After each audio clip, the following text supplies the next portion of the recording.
Hey everyone, as you can probably see, I've taken this latest video out of the flat and onto my daily walk. We're up to step 5 of lockdown living Jesus' way, and step 5 is this: deny yourself. Deny yourself. It's actually quite appropriate that I'm on a walk right now, because Jesus said deny yourself to his disciples as he was walking along a road with them. And he says in chapter 8 of Mark's Gospel, verse 34, he says, "Whoever wants to be my disciple," as in whoever wants to follow me, must deny themselves. Denying ourselves, I guess, is a way of saying putting someone else first, giving someone else first place. And so an everyday example of this would be if there's just one piece of pizza left and we deny ourselves, we give someone else first place, and then they have the last piece of pizza. So denying ourselves is putting someone else first, giving someone else first place. And here's the question I'd like us to think about. Who wears the crown? Who wears the crown? It's a way of saying who's ultimately first place in our lives. You see, most people live as if they've got the crown on their own heads. They're the king or the queen of their own lives. So their opinion is the opinion that trumps all other opinions. Their goals are what is more important to them than anything else. And well, their life, well, they're in charge of their own life. They're the king, they're the queen. But here's the thing. Jesus, he turns up right at the start of Mark's Gospel and he says, no, I'm the king. He says, I'm the ruler of the whole world. I'm the king of the whole world. I'm everyone's ruler. I'm everyone's king. I'm in charge. So it's a bit tricky, right? Who wears the crown? Do we wear the crown? Or does Jesus? Who's in charge? Who's the ruler? Now, as I said, most people live as if they're the king of their own life. But this is what a Christian is. A Christian is someone who has denied themselves. Someone who said, no, Jesus is in charge. He's the king. And so I'm going to put him in first place. He's the one who should rule over me.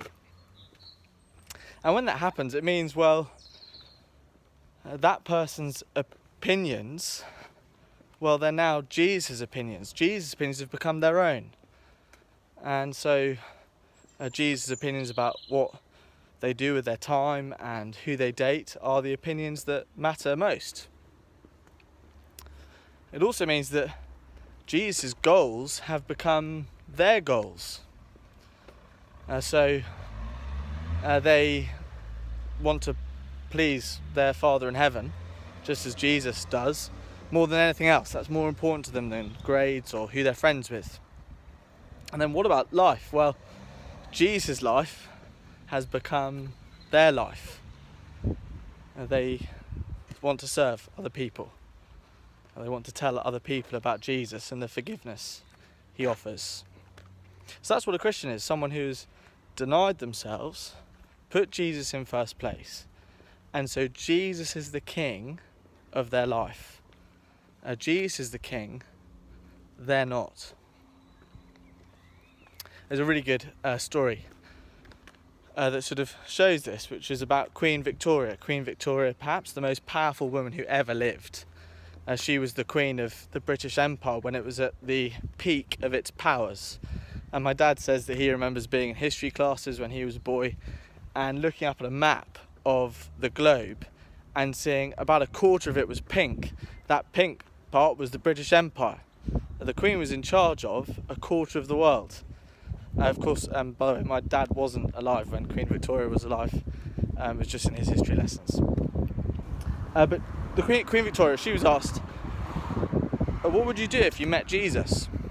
And she said the most amazing thing. She said, if I met Jesus, I'd want to show him that he was king. I would put my crown at his feet. In other words, she was saying, I'd want Jesus to know that he's the one who's the boss. He's in charge. It's his opinion that matters. It's his goals that matter. It's his life that I want to live. Queen Victoria, the most powerful woman in the world at that time, and she says, Jesus is the king. And that's what really every Christian has done. They've said, no, I'm not king. Jesus is the king. It's the right thing to do. Even if we're a teenager, even if we're someone as powerful as Queen Victoria. But there's something to consider, right? Which is that when we live with Jesus as king, when his opinions and his goals and his life is more important than our own, and we deny ourselves and put Jesus first, well, the thing is, that's quite painful. It's denying ourselves, right? We'll know we started following Jesus when actually it begins to hurt a little bit. When we're denying ourselves and doing what Jesus would like us to do, rather than what we would ordinarily choose, when we really are putting his opinions and his goals and his life before our own. And so the question, just as we finish, is this: is it all worth it? Is it worth denying ourselves? Is it worth living with Jesus as boss?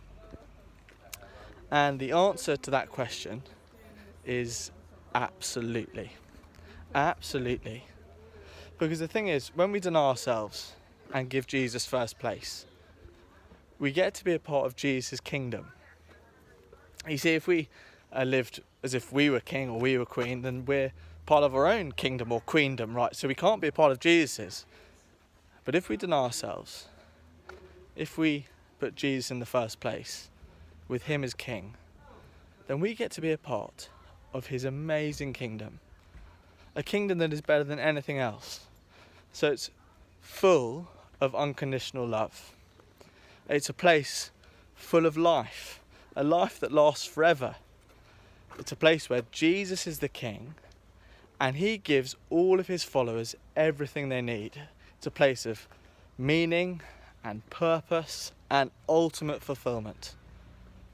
So, following Jesus, denying ourselves, putting him first, living with him as king, it's not just the right thing to do, it is absolutely the best thing to do.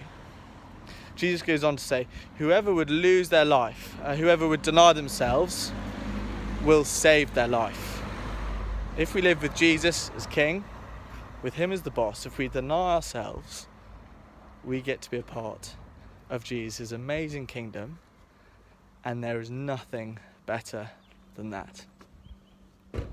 Thank you everyone for joining me on my walk. I hope you have a very good evening. See you soon.